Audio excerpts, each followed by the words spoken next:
In today's video, we have a Liverpool OCG who took over a Welsh market town. The county line would expand, but with rising violence, the police start investigations and uncover the most stupid mistake ever made. This is Curios&Spiritual. No deep dives, just gangsters who couldn't gangster properly. We take a look at the case, the police investigation, and the trial.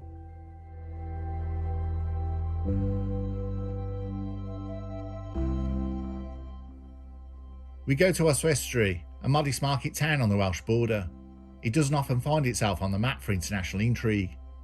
It has winding streets, a scattering of shops, with locals favouring charity shops more than nightclubs, and the kind of quiet atmosphere that makes it more suitable for Sunday strolls than drug conspiracies. Yet in the summer of 2022, it became the unlikely stage for a drama that proved that organised crime is sometimes less the Godfather and more like Dad's Army.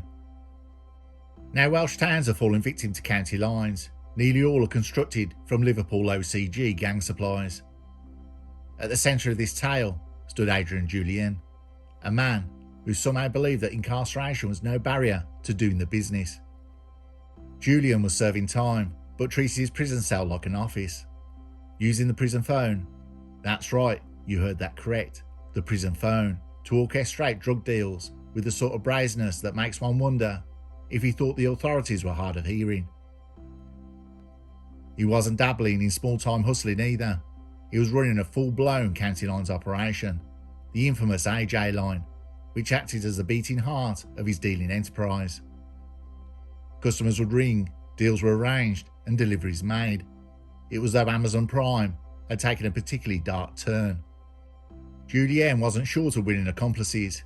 He had his very own supporting cast, each with their own peculiar contribution to the conspiracy. Joshua Ford, young and perhaps hungry for more excitement than Oswestry could offer, became his right-hand man on the ground. Ford wasn't the brains, but he played the role with enough enthusiasm to keep the line running. Marcus Finchett was the logistics arm, the transport coordinator, varying quantities of H and coke across the motorways, from Merseyside into North Wales and Shropshire. His role was vital, though not exactly subtle, given that every trip became another red flag for the observant police officers. Robert Evans, meanwhile, took on the role of the cook, not in the sense of flour and eggs and butter, but in the dark chemistry of coke and crack. His house doubled as a kind of illicit laboratory, where the powder was transformed and packed and distributed. It wasn't glamorous, no gleaming equipment or underground bunkers, just a man turning one poison into another in a terraced house. His culinary counterpart, Rebecca Edwards, took over the AJ line whenever Julian was indisposed, which is to say whenever he was confined to the practical limitations of being in prison. Edwards' loyalty was either commendable or foolish, depending on your perspective. Running a drug line for an incarcerated man is hardly the hallmark of sound judgment. Then there was Graham Thomas, whose job was as unglamorous as it was incriminating. He drove the goods around. In any self-respecting heist movie, the driver is cool head behind the wheel, timing every move to perfection. Thomas, however, undermined his credentials by keeping a safe full of evidence at his house, as if daring the police to notice. Rebecca Brockhurst, Julian's sister-in-law, brought family ties into the mix, serving as another courier. And finally Paul Taylor, whose downfall came when he was stopped on the M6 with a kilo of H in his car. There's unlucky, and then there's really unlucky, being pulled over with a Class A party in your boot. As if the drug dealing wasn't enough, Julian, Ford, Edwards and a hanger-on named Tyrone Hughes also found themselves embroiled in a plot to commit grievous bodily harm. The plan, such as it was, involved retaliating against a man who had apparently slighted Edwards. Playground vendettas escalate quickly when handled by people with too much free time and access to criminal networks. The plot, however, fizzled into nothing, but left behind incriminating evidence of their violent intent. The operation itself followed the county lines model that has plagued small towns across the UK. City-based gangs push their product into rural and suburban areas using dedicated phone lines and vulnerable couriers to flood communities with drugs. In Oswestry, the AJ line became a pipeline for misery, bringing H and crack into places ill-equipped to handle the fallout. Addiction doesn't care for geography, and neither did Julian and his crew. Yet for all their ambition, the gang was remarkably careless. Julian's constant phone chatter might as well have been a confession hotline. Couriers were stopped on major motorways carrying quantities of Class A. Evans ran his cooking operation from a terraced house, as if blending in with the neighbours by day would somehow excuse the chemical stench at night. For all their talk of organisation, the gang operated less like a disciplined syndicate and more like a group project in which half the members hadn't read the instructions and the other half didn't have a clue. What made the case both tragic and absurd was a mixture of consequences. On the one hand, this was serious crime. H and crack devastates communities, tearing apart families and fueling further criminal behaviour. The AJ line didn't just supply drugs, it fed cycles of addiction that would ripple outwards for years. On the other hand, the conspirators themselves often looked like amateurs pretending at sophistication. They weren't the untouchable masterminds they thought they was. They were locals, tied together by loyalty, desperation, or plain stupidity, bumbling along until the police decide to kick their door in.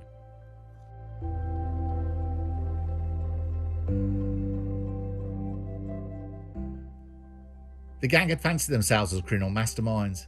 The police investigation unpicked their operation. Every intercepted call, every raid, every traffic stop was tightening the noose. Hours of listening to phone calls, long nights logging surveillance reports, and the occasional jackpot when a suspect obligingly drove around with a kilo of H in the boot. You see, an investigation back in September 2022 followed the concerns raised by North Wales Police about an increase in violence in North Wales due to an influx of drugs being sold by vulnerable children and adults in the area. As the investigation progressed, officers uncovered a multi-kilo drug dealing network running from Liverpool into North Wales. The star of the show, whether he realised it or not, was still Adrian Julien.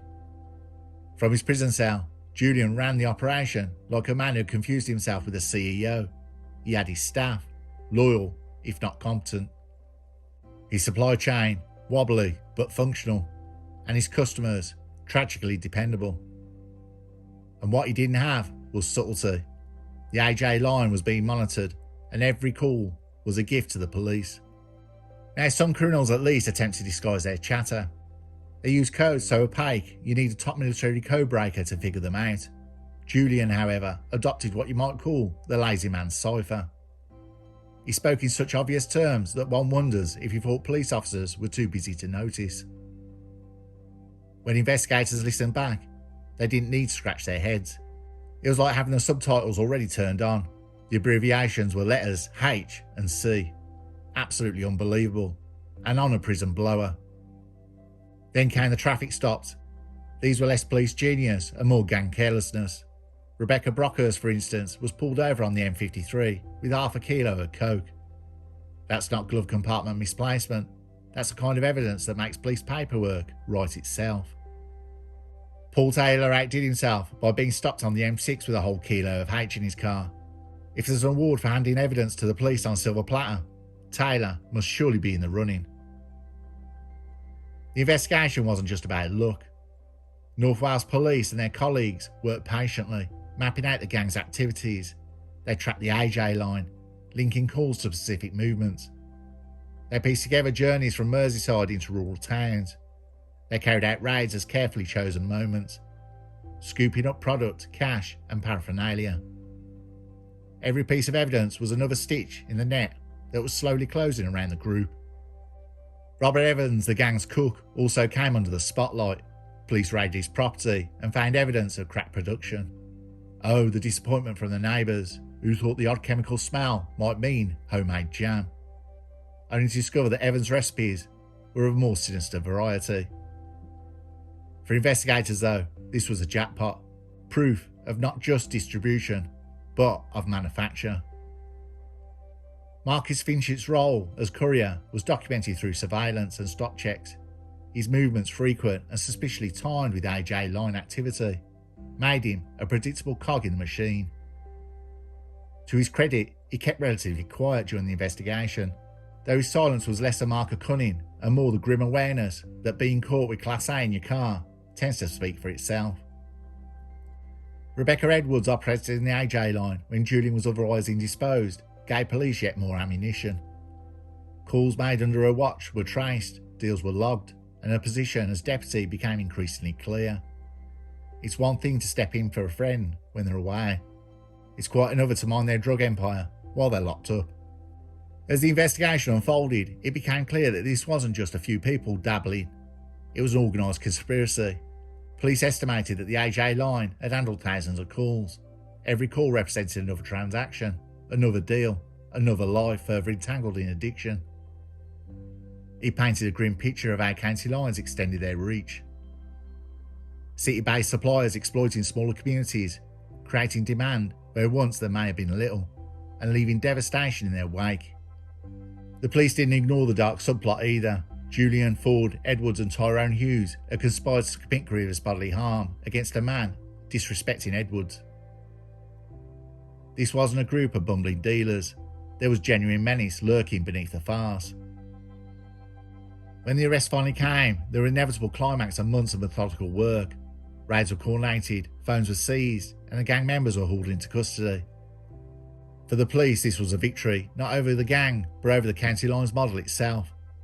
They had shown no matter how brazen the operation, no matter how many miles the drugs travelled, the system could be unpicked. The irony, of course, is that the gang helped the investigation along at almost every turn. Julian's phone chatter, Brockhurst motorway mishap, Taylor's kilo haul, Evans' DIY chemistry. Each blunder was another nail in the coffin. Had they been smarter, subtler, or simply luckier, the police might have had a harder time. Instead, they left a breadcrumb trail so thick, Hansel and Gretel could have followed it. By the time the Crown Prosecution Service had the files in hand, the case was as close to a slam dunk as British law ever gets.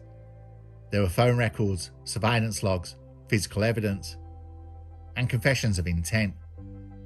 The AJ line, once the gang's lifeline, became the police's primary witness, and all that was left for the courtroom to do was to listen.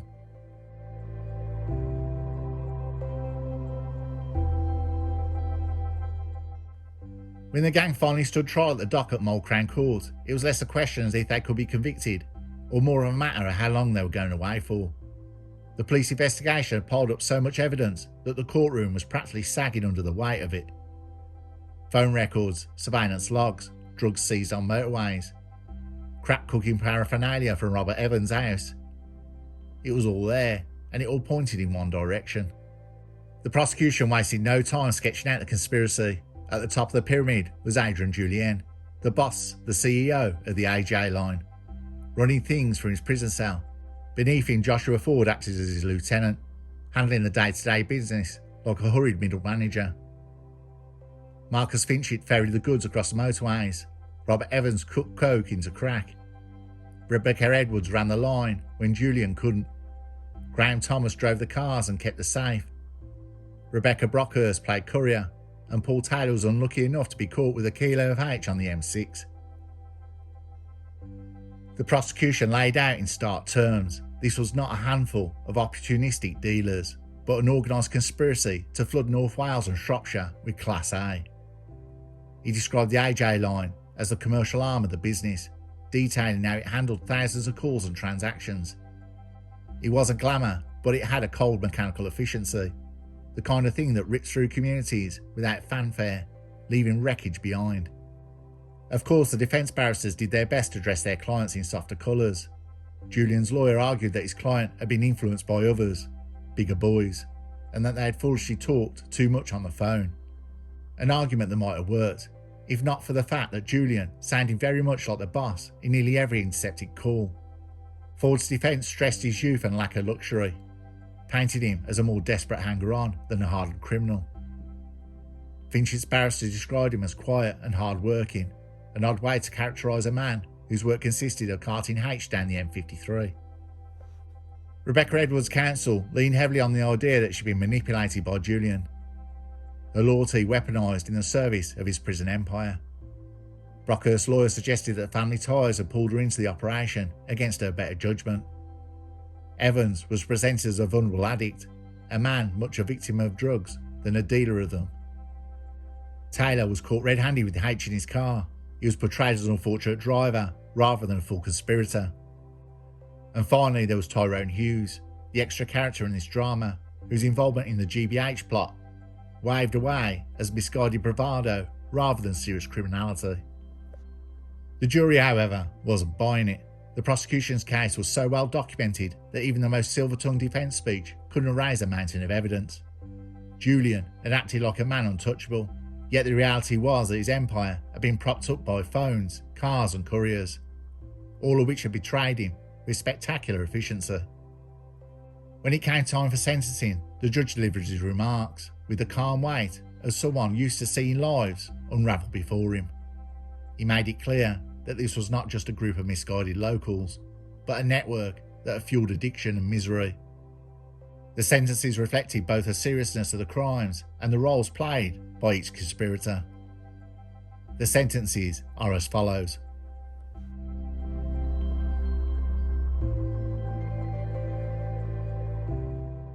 Adrian Julien, 25 years old, of Liverpool, was jailed for 12 years and 4 months for conspiracy to supply Class A and B and conspiracy to cause GBH.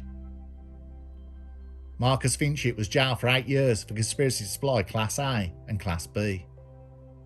Joshua Ford got 6 years and 4 months for conspiracy to supply Class A and Class B and conspiracy to cause GBH. Ford also stepped up to run the AJ line with Rebecca Edwards when Adrian Julien was arrested on October 2022, and also ran his own dealing enterprise. Rebecca Edwards was jailed for 7 years and 8 months for conspiracy to supply Class A and B and conspiracy to cause GBH. Edwards took over the AJ line from her boyfriend, Adrian Julien. Robert Evans was jailed for 4 years and 5 months for conspiracy to supply Class A and Class B. Evans cooked the coke he got from his supplier to make the crack which he supplied to street dealers and users. Graham Thomas was jailed for 4 years for conspiracy to supply Class A and Class B. Rebecca Brockhurst was jailed for 5 years and 4 months for conspiracy to supply Class A. Rebecca would regularly take her child on courier runs from Oswestry Street to Liverpool. She was stopped returning from a run in December, where she had half a kilo of coke in her vehicle. Paul Taylor was jailed for 6 years and 9 months for conspiracy to supply Class A and Class B. Paul was the courier, making at least 10 trips. Tyrone Hughes was sentenced to 2 years for the GBH conspiracy and associated charges. Each sentence was a nail in the coffin of the AJ line, a reminder that county lines operations may thrive for a time, but inevitably draw the attention of the law. The judge made a particular note of Julian's arrogance, his willingness to run the show from behind bars, as though prison walls were merely a minor inconvenience. That arrogance had backfired spectacularly, turning his calls into the prosecution's star witness.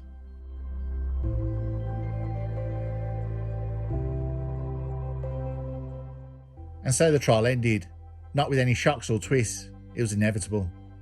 Julian and his crew, once convinced of their cleverness, were led down to begin their sentences. The AJ line went silent.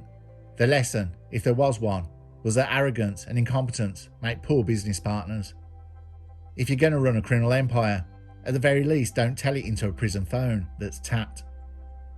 But let's not mistake incompetence for harmlessness. The product they moved was real. The lives they destroyed were real. And the violence they plotted was real. What the investigation revealed was not just the foolishness, but the depressing efficiency of a system that makes misery from one place and exports it to another. County Lines thrives on exploitation of addicts, of couriers, of communities. And while this gang may have been clumsy, they were still part of that machinery.